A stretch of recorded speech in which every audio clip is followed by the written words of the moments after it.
मेरे साथ बोलिए, भारत माता की, छत्रपति शिवाजी महाराज की, धर्मवीर संभाजी महाराज की। आज शिवाजी महाराज की 345वीं पुण्यतिथि के अवसर पर आयोजित इस कार्यक्रम में मेरे साथ मंच पर उपस्थित महाराष्ट्र के सम्माननीय मुख्यमंत्री श्रीमान देवेंद्र फडणवीस जी, उप मुख्यमंत्री श्रीमान एकनाथ शिंदे जी, उप मुख्यमंत्री श्रीमान अजित पवार जी,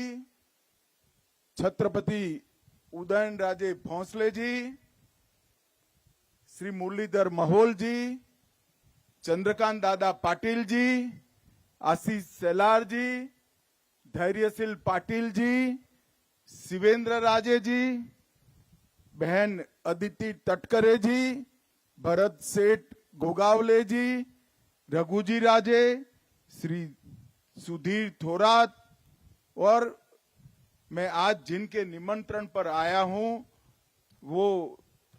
न्यास के सभी पदाधिकारी को मैं बहुत बहुत आभार करना चाहता हूं कि आपने मुझे इस पुण्य भूमि पर आने का मौका दिया। भाइयों बहनों, सबसे पहले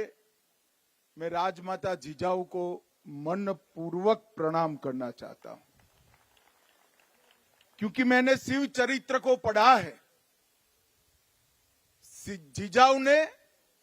छत्रपति को न केवल जन्म दिया, उनको स्वराज, स्वधर्म और स्वभाषा का पुनरुद्धार करने की प्रेरणा भी जिजाऊ ने दी। एक बाल शिवा को, समग्र देश को स्वतंत्र कराने का विचार भी जिजाऊ ने दिया और एक बाल शिवा को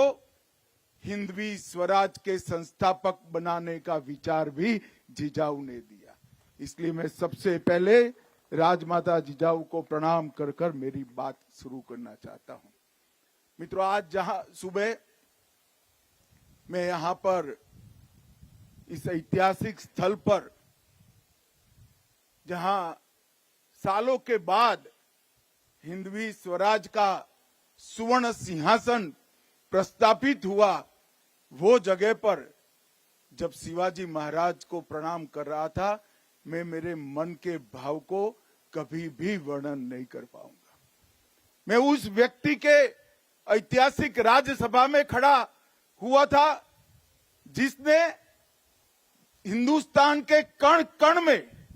स्वधर्म के लिए, स्वभाषा के लिए, स्वराज के लिए मरने की एक अमर जिजीविषा पैदा करने का काम किया। और देखते देखते देखते चारों ओर आदिलशाही, मुगलशाही, निजामशाही से घिरा हुआ ये महाराष्ट्र हिंदवी स्वराज में बदल गया और कुछ ही सालों में यहां से अटक से कटक तक, बंगाल तक, दक्षिण में तमिलनाडु तक, गुजरात समेत समग्र देश को स्वराज का स्वप्न सफल होता हुआ दिखाई पड़ा। शिवाजी महाराज का जब जन्म हुआ तब उस वक्त घोर अंधकार के अंदर